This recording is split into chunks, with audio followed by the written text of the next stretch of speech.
মনে রাখার বিষয়বস্তু হচ্ছে ES, if. If carbon containing functional group, হ্যাঁ, কার্বন রিলেটেড যদি কোনো ফাংশনাল গ্রুপ প্রেজেন্ট থাকে, তাহলে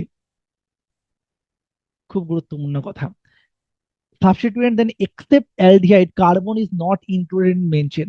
মানে অ্যালডিহাইড বাদ দিয়ে বাকিগুলোকে আমরা মেন চেনের সঙ্গে ধরবো না, এক্সেপ্ট অ্যালডিহাইড। অ্যালডিহাইড তুই ধরতেও পারিস, নাও ধরতে পারিস, আইইউপিএসসি খোলা ছুট দিয়েছে।